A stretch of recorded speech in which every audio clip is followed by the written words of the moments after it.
Hello friends, आज की video में आप सभी का स्वागत है। और आज हम लोग बात करने वाले हैं 29 जून S C C P O का पेपर जो आया हुआ है उसके पेपर 1 के एनालिसिस के बारे में हम बात करेंगे।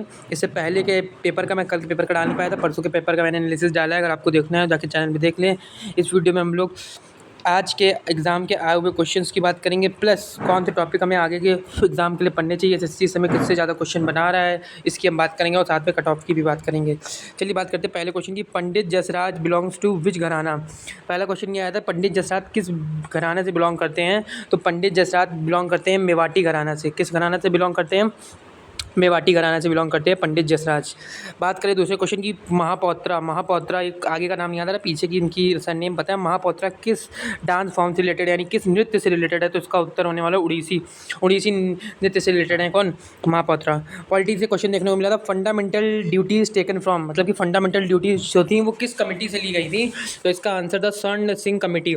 इससे दो क्वेश्चन थे स्वर्ण सिंह कमेटी से, एक तो ये, दूसरा क्वेश्चन ये था अकॉर्डिंग टू एसएससी का मतलब है स्वर्ण सिंह कमेटी, मैंने शॉर्ट फॉर्म में लिखा है कि स्वर्ण सिंह कमेटी के अकॉर्डिंग फंडामेंटल ड्यूटीज़ कितनी थी? तो इसके आंसर में होगा आंसर 11 ड्यूटी थी, बाद में एक जोड़ी गई थी जो कि राइट टू एडुकेशन था।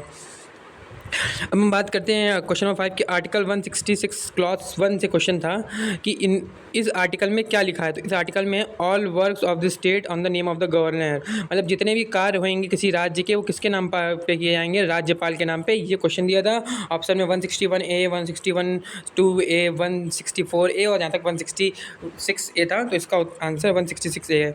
बात कर ले आगे का, तो head executive state of the state कौन होते हैं? गवर्नर, मतलब कि मुख्य मुख्य हेड स्टेट का एग्जीक्यूटिव मुख्य हेड कौन होता है?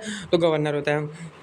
बात करें आगे क्वेश्चन की, तो ये अगला क्वेश्चन जो हम बताने वाले हैं सॉल्ट वाटर का, ये मैचिंग में आया हुआ था कि कौन सी सॉल्ट वाटर लेक है। तो सांभर लेक और चिल्का लेक, ये दोनों ही क्या हैं? सॉल्ट वाटर लेक हैं। सांभर लेक और चिल्का लेक दोनों ही।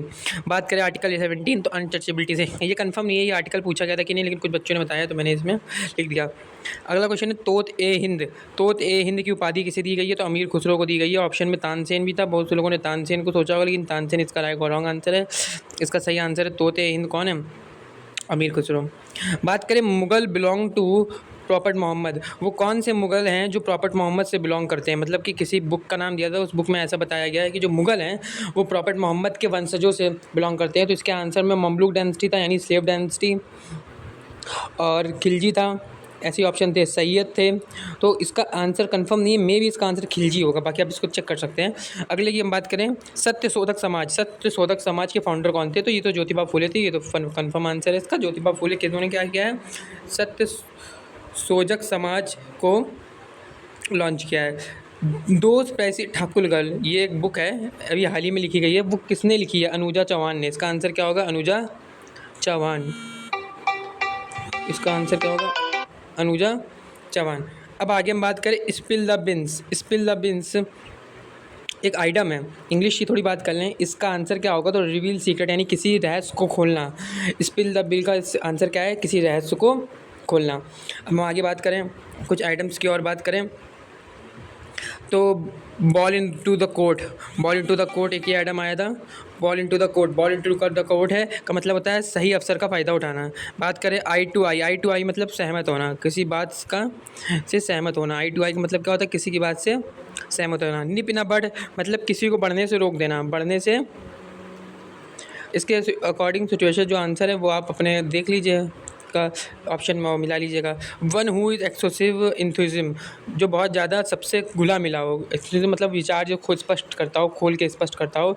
इसका आंसर होगा एक्सट्रोवर्ट। इसका आंसर क्या होगा?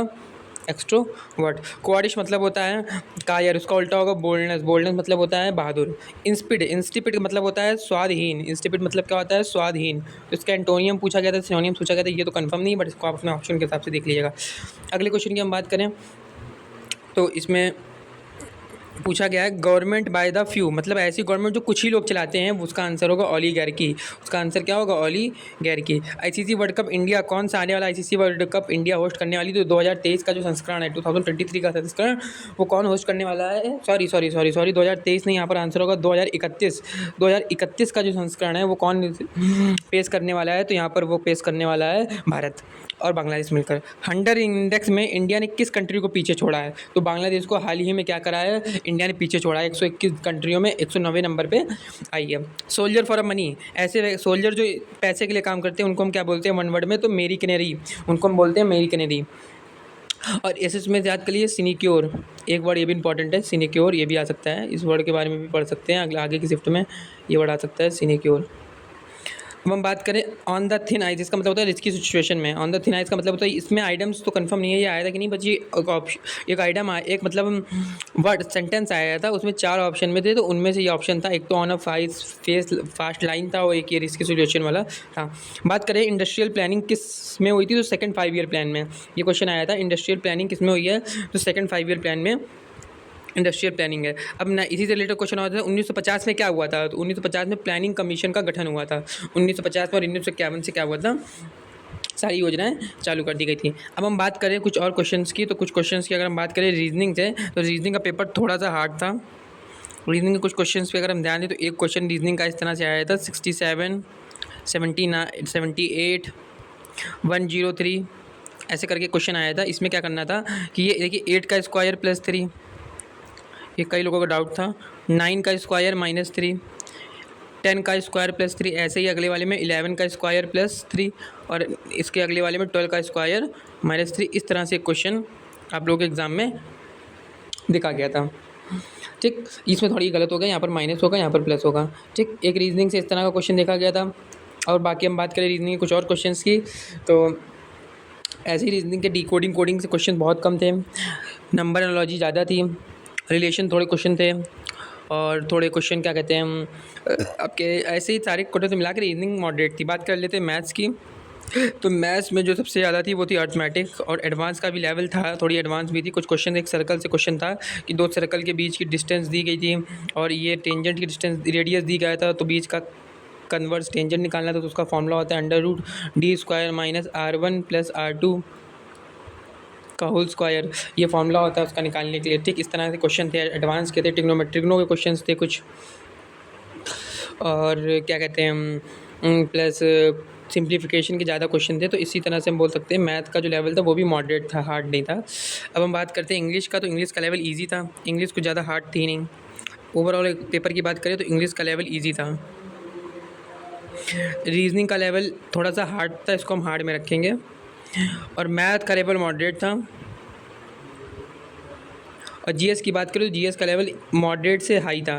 तो पेपर की अगर हम बात करें तो पेपर थोड़ा सा हार्ड था। अगर हम बोलें ऑन द सिचुएशन तो पेपर थोड़ा हार्ड था। इसकी कट ऑफ की हम बात करें तो 200 में से इस पेपर की कट ऑफ की अगर हम बात करें तो 130 के आसपास जाएगी इस पेपर की कट ऑफ। और ओवरऑल कट ऑफ की हम बात करें तो जनरल कैटेगरी के लिए सीपीओ में 135 प्लस, ओबीसी कैटेगरी के लिए 130 प्लस, एससी कैटेगरी के लिए 120 प्लस और एसटी कैटेगरी के लिए 110 प्लस ये कट ऑफ जाने वाली है। ईडब्ल्यूएस की अगर हम बात करें स्पेशल कैटेगरी है 132 के आसपास इसकी कट ऑफ रहेगी, 132 से 134 ईडब्ल्यूएस का कट ऑफ है।